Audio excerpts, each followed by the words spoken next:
Hi, this is Kara from the Special Needs Mom podcast. And this is Angela from Especially Organized, Sensible Solutions for Special Needs Moms. We have this heart for special needs moms. And so we thought, you know what, let's combine forces. And we have come up with what we're calling the Purge Party. And you can pretty much guess what it is. It's a party where we're going to come together and we're going to purge or, in general, accomplish a goal, a small goal together.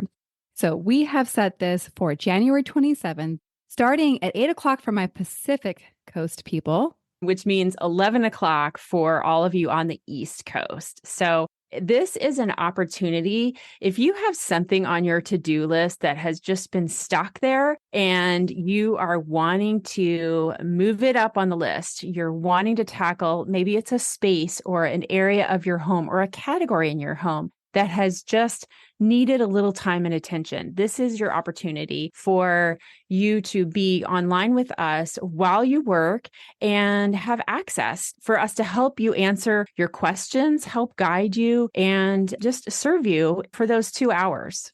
Yeah, exactly. And I think you can tell like what we've designed is just this very high level of support for that project that you just haven't been able to tackle on your own. The thing that we are envisioning is that you get to leave this purge party feeling so accomplished because you did the thing. You started the year off getting that thing done that you were stuck on last year. And so it's a momentum builder, if you will. You can go ahead and sign up. We have a link ready for you, and we are offering this for $40 for the whole experience. Absolutely. And we hope you'll join us. I think it's going to be really fun. It's going to be a great group of moms of special needs kids. So we all get each other. We all have an understanding of what it's like to have something on our to-do list, but just we haven't been able to tackle it yet. So I hope that you will join us. We're super excited to bring this to you, and we are thrilled to work with you. All right. We'll see you all there.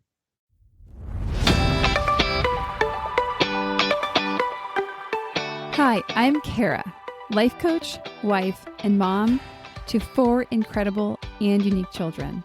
It wasn't all that long ago that my son received a diagnosis that had my world come crashing down.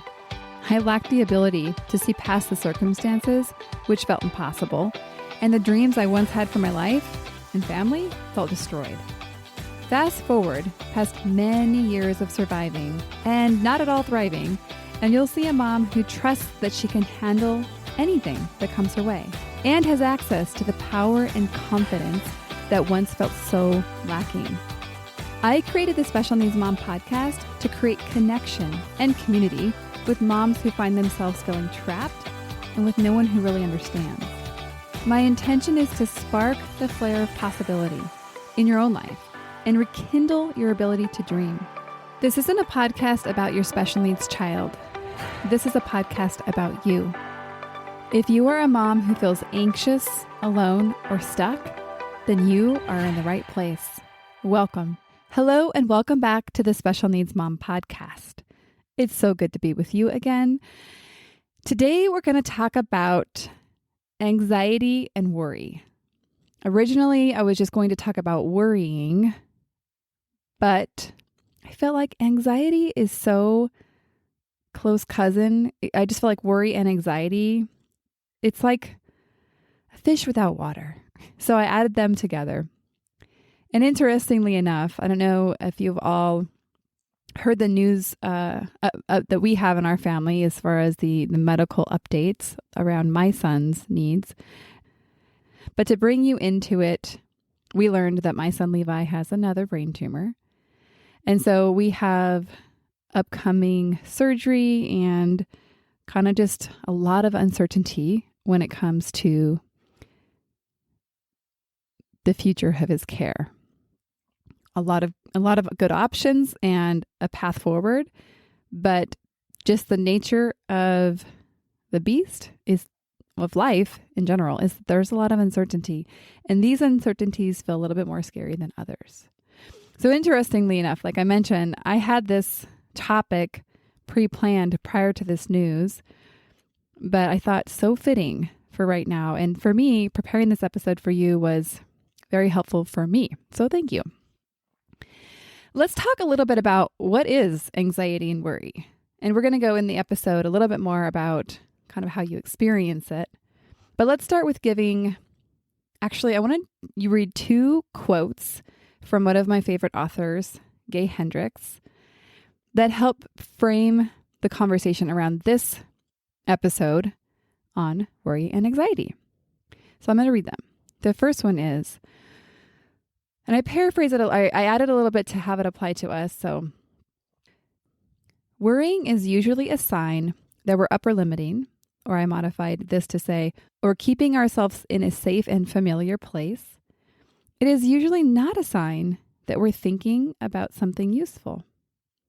The crucial sign that we're worrying unnecessarily is when we're worrying about something we have no control over. And then the second quote that I pulled for you about worry from Gay is, worry is definitely an addiction. In fact, worrying is like playing a slot machine in a gambling casino. Occasionally, the worrier will hit the jackpot and be rewarded for something that actually happens. If you worry long enough about the stock market crashing, you'll eventually hit the jackpot because from time to time, it's always going to crash. So these two quotes are really helpful as we continue this conversation, and I'll probably reference back to them. And let's start also by defining worry. What do I mean by worry? It can be both a verb and a noun. And from the verb standpoint, it's to give way to anxiety or unease, to allow one's mind to dwell on difficulty or troubles. And noun, or the state of being, it's a state of anxiety or uncertainty over actual or potential problems. And then I think we have to also define anxiety. And I thought it's interesting how in both of the definitions, they include each of the other word. So anxiety as a noun is a feeling of worry, nervousness, or unease, typically about an imminent event or something with an uncertain outcome. And if you kind of click back and listen to those both again, what you would notice is that the word uncertain or uncertainty occurs in both. Now let's go back to the quotes that I read. Gay talks about the crucial sign that we're worrying unnecessarily is when we're worrying about something we have no control over, aka an uncertainty. It's not necessarily, those are not mutually exclusive. Something that's uncertain we may have control over, but very often in the special needs mom category, we're worrying about something we don't have control over. So I did a quick brainstorm on what I think many special needs moms worry about. And this is what I came up with, and you can add your own along. So your husband or other caretakers messing up or not doing the care of your child the same way that you would do it. We worry about the future of our children. This is a big one. We worry about what others think of you and your child. We worry that people are judging us. We worry that we're not doing enough. We worry that something bad is going to happen to our child, especially as a result of our lack of vigilance or making the wrong decision. We worry about something going awry in our child's body overnight while they're sleeping. We worry about never being free of caring for this child. We worry about our children being bullied. And I added this one, especially in light of our current circumstances. We worry about the result of the surgery. In my case, it's brain surgery, but for you, it might be another type. I want you to reflect on how you experience the feeling of worry. So worry can be an actual feeling, or it can be an action. It's one of those things that we can feel, but we can also act worried. If you had to choose the part of your body where you experienced worry or anxiety, let's use them synonymously. Think of the area that you spend the most time worrying, where it feels for you. And I think what comes up most readily for me is the idea of anxiety. The feeling of anxiety in my body typically feels like a difficulty in breathing, tight chest, or just a lot of energy in my chest that doesn't feel pleasant. It's definitely not energizing. And it also causes a sense of insecurity or instability. This is how I experience anxiety. Okay, so what did you feel? Where do you feel like you experience the feeling of worry and anxiety the most?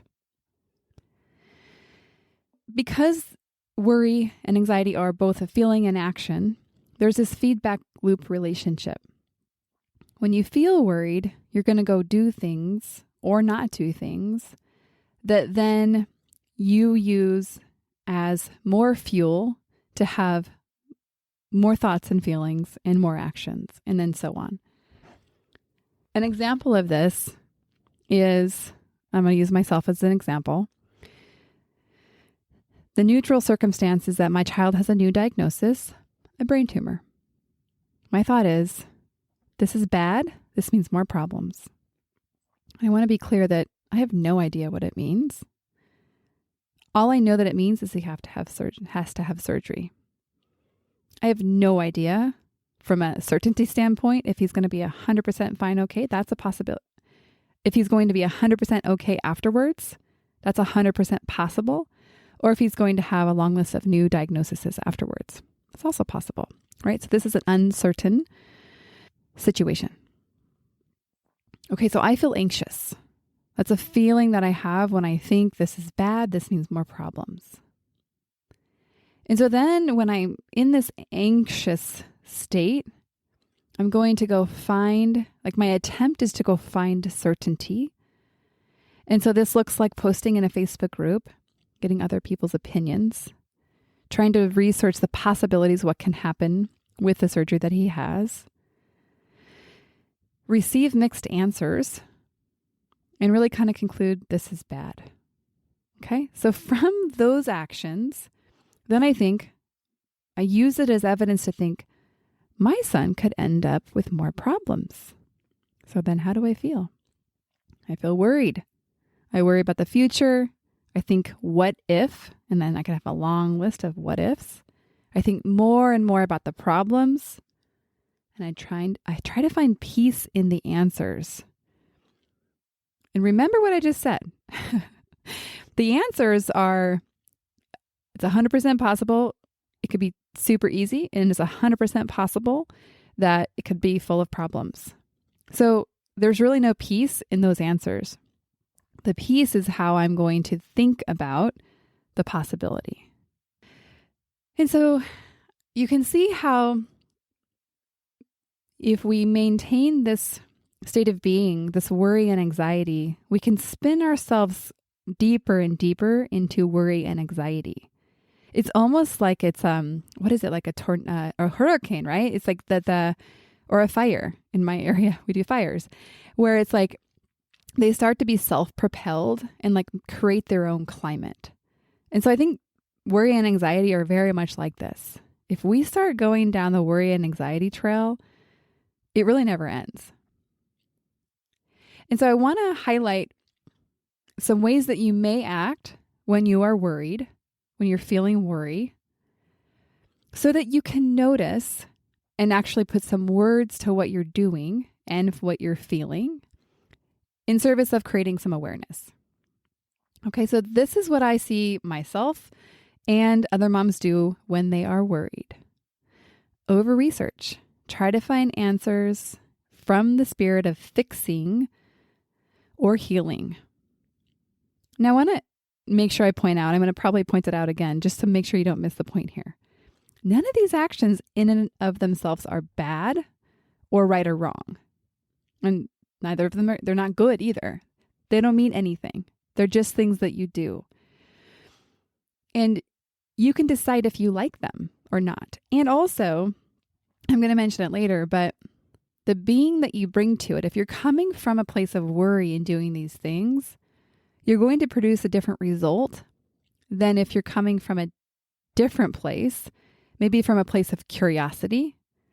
So if you're looking for answers on the internet from a place of curiosity versus from a place of worry, whatever you find, you're going to look through a different lens, right? Consider that how you're feeling when you go about doing these things is going to flavor how you interpret the answer. It's almost as if you have worry puts on a green pair of glasses that you're looking at the answers on the computer with, and curiosity puts on, let's use rose-colored, intentionally, rose-colored glasses where you see things a little bit differently. And maybe I shouldn't use rose because it doesn't necessarily even mean better, but you're going to see and interpret things differently. Okay. So again, let's go back.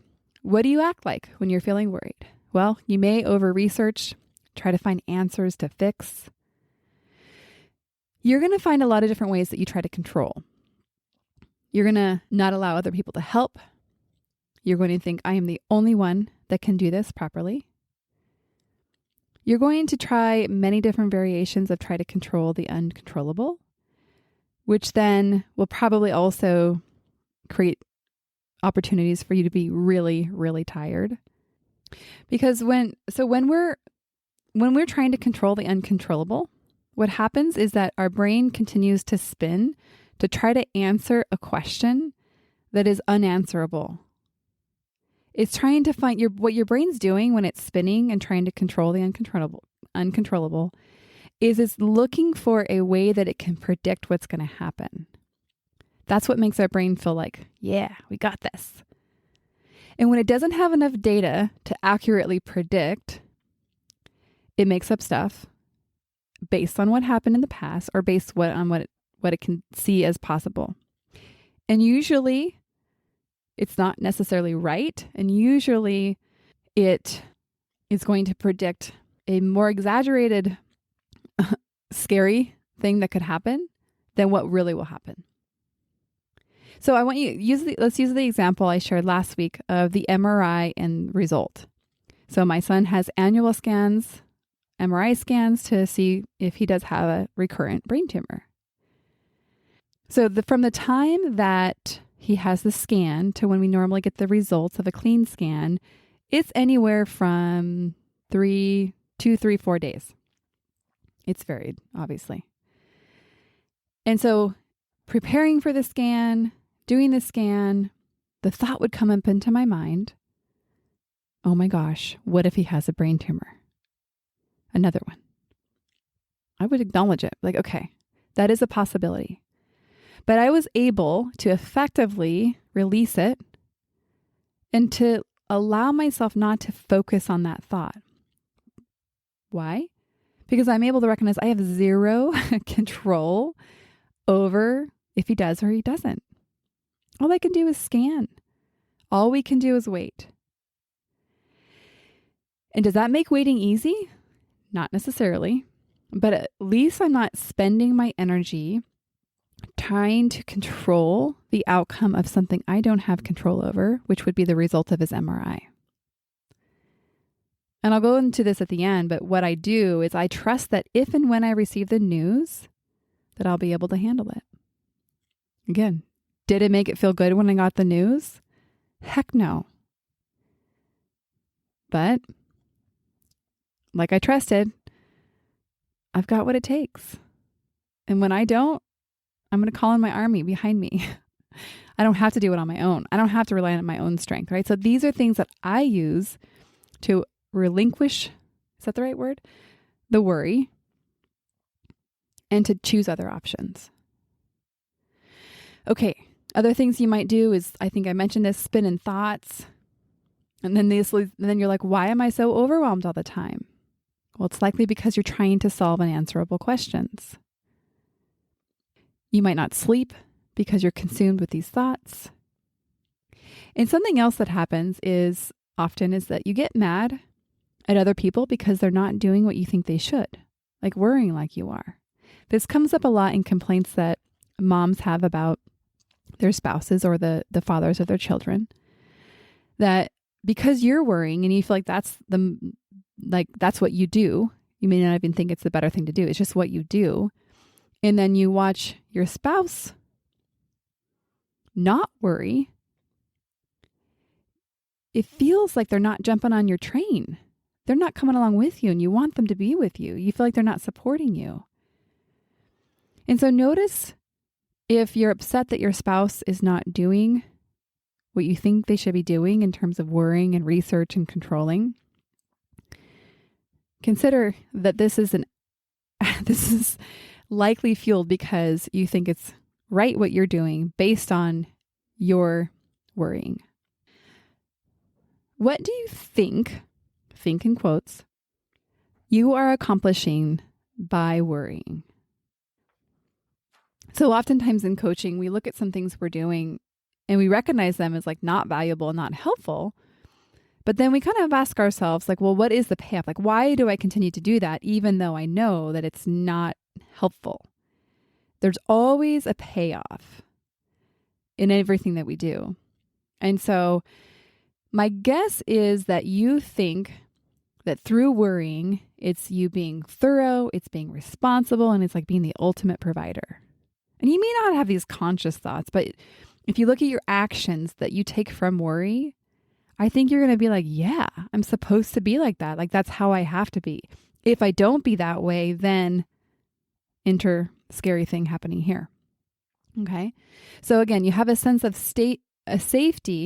You have a sense of safety because you won't be caught off guard or surprised by anything. Again, you're trying to get to a place of certainty, which I want to go back to the definitions, which inherently doesn't exist because the nature of the thing is uncertain. We can even just use like tomorrow as the thing. We can be worried about tomorrow, and then we realize we actually have no control over tomorrow in many ways, right? We can have, I think we all know that now, having gone through COVID. And so this is what we'll look at the end of this episode is we're going to look at presence where you are as a way to counteract the desire to worry. And lastly, what do you think you're trying to do? You might not be aware of it, but I think you are trying to control the uncontrollable in worrying. So when do we want to worry? If we go back to the quote from Gay Hendricks earlier, this is also from him. When to worry would be when you have control and that you can do something about the circumstance. You can do something to actually impact or change the circumstance. That's when to worry. An example I think he uses, which I think is a great example, is if you've left your house, you're driving down the street, and you think, oh shoot, did I leave the kettle on the oven or the stove, I guess. Right? So, and then you would say, yeah, you would want to worry about that because you could take action, be like, call the home. You could check and see if your spouse could turn it off, or you could turn around and go check. You could take action that actually would solve the quote unquote problem of the kettle being on the oven. Now, it does get tricky with special needs moms because I think a lot of times we think if we manage the medications perfectly, if we are really vigilant, then we will be able to prevent our child from being harmed. And so it can be tricky to distinguish the difference between when you're doing it from worrying and control versus when you're doing it from a place of care and responsibility. And we may not fully flesh that out in this episode. So my suggestion is if you have questions about that, reach out and I will support you because I think it is a critical piece in how you apply this work. Okay. So what does worrying make impossible for you? It's going to be different for everybody, but my assertion is that probably makes any form of peace pretty tricky. It probably makes being present in the moment more difficult and really enjoying any part of life. And kind of back to what I was just saying, it's so important to recognize the difference between what I would call being responsible, or another way of looking at this is being at cause, being the force causing your life to happen, or versus being controlling. And your actions might be similar. You might still choose to sleep next to your child, to monitor them throughout the night, but it's going to feel different from you if you're doing it from a place of responsibility versus control or fear. And you get to look at those. Like, you get to look at how you're choosing and who you're being when you're choosing. And you're going to know if it feels like it's something that you've chosen and that you would decide to do over and over again. You like your reasons for doing it. Then that's likely coming from a place of responsibility or from at cause. But if you're doing it from another place, from worry, you're going to feel more powerless, you're going to feel trapped, and you're going to feel like you can never do enough. Sometimes, like I said, it's difficult to distinguish because it's going to look similar from the outside looking in. Like if someone's watching you, they may not be able to tell the difference. You'll be able to tell the difference because the internal experience you're having inside, the peace, the presence, the not feeling stuck, that's what's going to shift. What are your other options? Okay, so let's look at what are your other options when it comes to, okay, if you don't want to worry, if you're not liking how this is going, the worry and anxiety, then what? The first one, I mentioned it, I kind of referenced it earlier, but I would suggest that trusting that you'll be enough when. You'll be enough when something happens that you need to do something different. You'll know what you need to do at the time that it needs to be done. And that takes trust. Trusting that you will have what it takes. And no amount of answers will give you peace if you're trying to do these things to get them from a place where they can't be given. Another thing you can do is notice when you are worrying and get curious. What are you specifically worried about? I think firstly, ask yourself, is there something that you can do to change or make the situation better? Okay, watch for control here. Like this is where you have to really kind of watch yourself. If you decide, or if it occurs that you have no ability to control this, then give yourself some other options. Ask yourself a powerful question. Be like, what else can I do besides worry? Maybe you ask yourself, what is it that I really want or need here? My guess is that you want some form of certainty or calm or peace. And that can't be found in the answers of your child's medical or future diagnosis. I experienced this recently when we were actually looking forward to telling our children that my son had a brain tumor. I was really grappling with okay, I'm going to tell them, obviously. And there was a little bit of a gap between the time that I knew and we told our children. And I knew that I wanted to give them some certainty.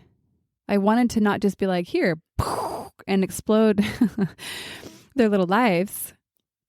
But I knew that I couldn't give them certainty based on what was going to happen with his health.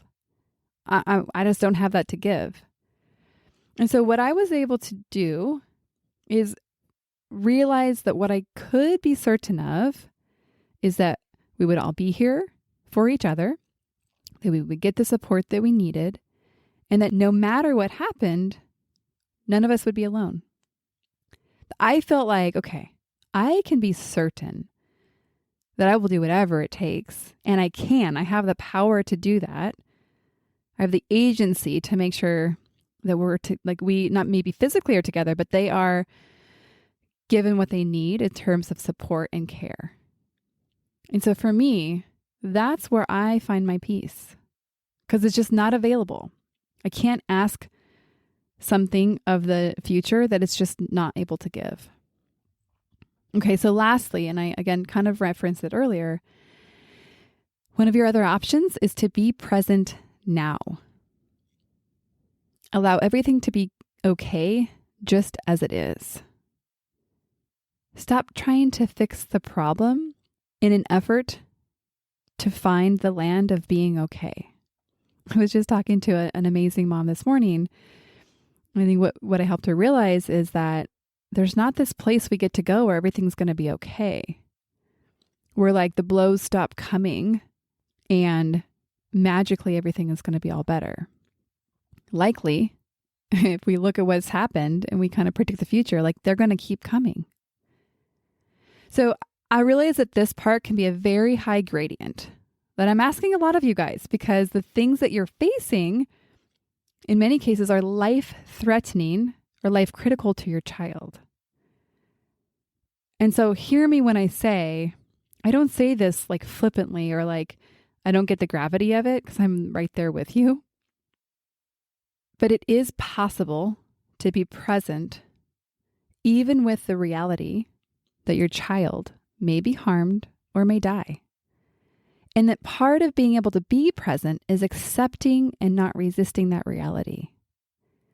Worrying doesn't do anything to change that reality. Whether we like it or not, ladies, that's the reality that we've been given.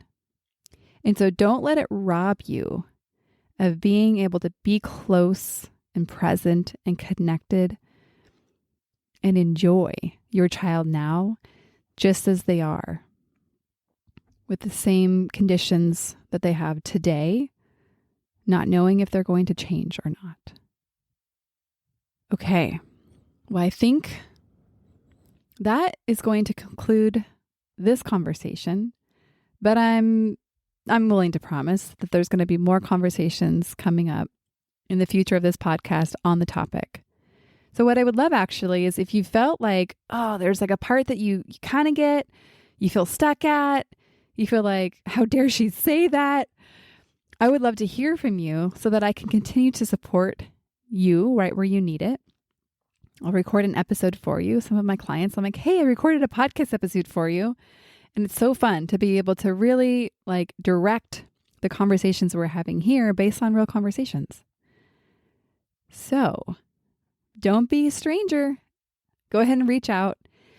We'll see you next week on the Special Needs Mom podcast. Until then, go stop worrying, ladies. Okay? One more thing before we officially wrap up this show. Sometimes when I'm listening to podcasts, I have the experience of wanting more. I'm listening at the very end thinking, I sure wish that episode didn't end. I invite you, if you feel in any way the same way, I invite you to the Special Needs Mom podcast community, which is a free group that I host on Facebook, where we as a community of fellow moms who listen to this podcast and are experiencing life in similar shoes, get to talk to one another, get to share stories, get to actually interact. I hope you'll consider joining. See you over there.